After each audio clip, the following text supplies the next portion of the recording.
হেই everyone, আসসালামু আলাইকুম। আশা করছি আপনারা সবাই অনেক বেশি ভালো আছেন। আমি আলহামদুলিল্লাহ ভালো আছি।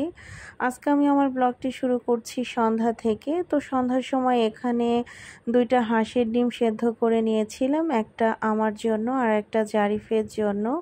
তো দুজনে মিলে এখানে খেয়ে নিচ্ছিলাম। আর এখন হচ্ছে গিয়ে রাতের বেলা, রাতের খাওয়া দাওয়া শেষ করে এখানে আমি একটা ড্রাগন ফল খাচ্ছিলাম। আর এটা কিন্তু মোটামুটি বড় সাইজেরই একটা ড্রাগন। তো যাই হোক, এটা হচ্ছে গিয়ে তারপরের দিন দুপুর বেলা। তো দুপুরের খাওয়া দাওয়া হয়ে গেলে আমি জারিফকে নিয়ে একটু হাঁটতে হাঁটতে এদিকে এসেছিলাম। আসলে জারিফ একটু দুষ্টুমি করছিল, তো এই জন্য ভাবলাম যে ওকে নিয়ে এদিক থেকে একটু হেঁটে আসি।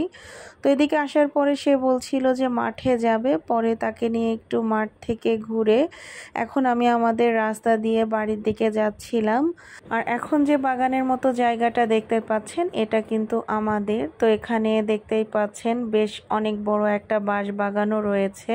তো ঠিক এর পাশ দিয়েই আমি আর জারিফ হেঁটে হেঁটে বাড়ির দিকে যাচ্ছিলাম। মা এবং ছেলের এরকম সময় কাটাতে কিন্তু দারুণ লাগে। তো এই যে দেখতেই পাচ্ছেন, হাঁটতে হাঁটতে আমাদের বাড়ির যে গলিটা আছে আমরা ওখানে চলে এসেছি অলরেডি। তো এখানে জারিফ হাঁটতে হাঁটতে চলে যাচ্ছে আমাদের বাড়ির দিকে। তো এদিক দিয়ে যেতে যেতে হঠাৎ লক্ষ্য করলাম যে আমাদের লাউ গাছে আরও কয়েকটা লাউ এসেছে, ছোট বড় মিলিয়ে আর কি।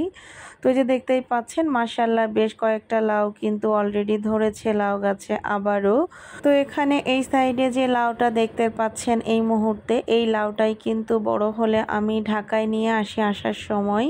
তো এটা আব্বা আমার জন্য রেখে দিয়েছিল, বলছিল যে এই লাউটা ভালো হবে খেতে। আর এখন হচ্ছে গিয়ে বিকেল বেলা, আব্বাও বাজার থেকে চলে এসেছে। আজকে ছিল হচ্ছে গিয়ে হাটবার। তো আব্বা এখানে বেশ কয়েক মুঠো পালং শাক আর ফুলকপি কিনে এনেছে। এছাড়াও আরও জানি কি কি সবজি এনেছিল, সেগুলো আমার আসলে আর ভিডিও করা হয়নি। আর এখানে আব্বা ছোট সাইজের দুইটা রুই মাছ কিনে এনেছে। এই রুই মাছগুলো খেতে কিন্তু দারুণ মজার হয়ে থাকে, কারণ এগুলো পুকুরের মাছ। আর এখানে একদম তাজা একটা পাঙাশ মাছ এনেছে আব্বা, এটা আমি ঢাকায় নিয়ে যাব। জারিফের জন্যই মূলত আব্বা এই মাছটা এনেছে আজকে। তো সন্ধ্যার পরে এখানে আমি আবার একটু সেমাই রান্না করেছিলাম, একদম গরুর ঘন দুধ দিয়ে।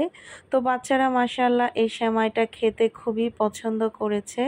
তো জারিফ আর আফরা দুজনে সেমাই খেয়ে এখানে খেলাধুলাও শুরু করে দিয়েছে। তো তারপরে রাতের বেলা আজকে মা এখানে ফুলকপি দিয়ে রুই মাছ রান্না করেছিল, তরকারিটা দুর্দান্ত হয়েছিল। আর আমি এখানে বাচ্চাদের জন্য মুরগি লাউ দিয়ে রান্না করেছিলাম, তো এটা খেতেও দারুণ মজা হয়েছিল।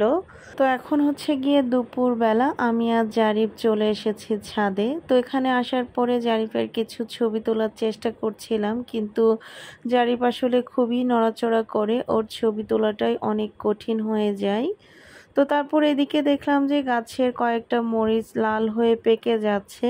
তো এটা দেখে ভাবলাম যে কিছু মরিচ তাহলে এখন তুলে নেই। তো এই জন্য আমি গাছ থেকে কিছু মরিচ তুলে নিচ্ছিলাম।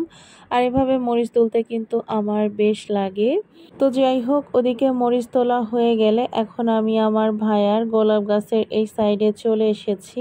আর এখন যে গোলাপটা দেখতে পেলেন, এটা কিন্তু হাজার গোলাপ বলে। দেখতেই পাচ্ছেন কি পরিমাণে গাছে গোলাপ ফুল ফুটেছে।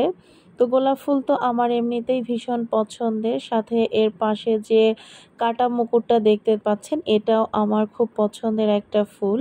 তো আপনাদের সবাইকে গোলাপ ফুলের শুভেচ্ছা জানালাম। আমার ভিডিওটি যদি আপনাদের কাছে একটু ভালো লেগে থাকে, অবশ্যই আমার চ্যানেলটিকে সাবস্ক্রাইব করবেন এবং পাশে থাকবেন। যারা আমার ফেসবুক থেকে দেখছেন তারা অবশ্যই আমার পেজটিকে ফলো করবেন। তো দুপুরবেলা মিষ্টি রোদে ছাদে হাঁটতে বেশ ভালোই লাগছিল, যেহেতু এখন হালকা শীত পড়া শুরু করেছে। আর এখানে ভাইয়ার ক্যাকটাস গাছটা দেখতে অনেক সুন্দর হয়েছে, তাই ভাবলাম যে আপনাদের সাথেও একটু শেয়ার করি। আপনাদের কাছে কেমন লেগেছে অবশ্যই কিন্তু কমেন্টস করে জানাতে ভুলবেন না। তো আজকে দুপুরে এখানে রান্না করা হয়েছিল পালং শাক ঘন্ট আর মেটে আলু দিয়ে রুই মাছ। তো দুটো তরকারি মাশাআল্লাহ অনেক মজা হয়েছিল, এটা ভাবি রান্না করেছিল। তো আজকের ভিডিওটাই পর্যন্ত। সবাই ভালো থাকবেন, সুস্থ থাকবেন, আমাদের জন্য দোয়া করবেন। আল্লাহ হাফেজ।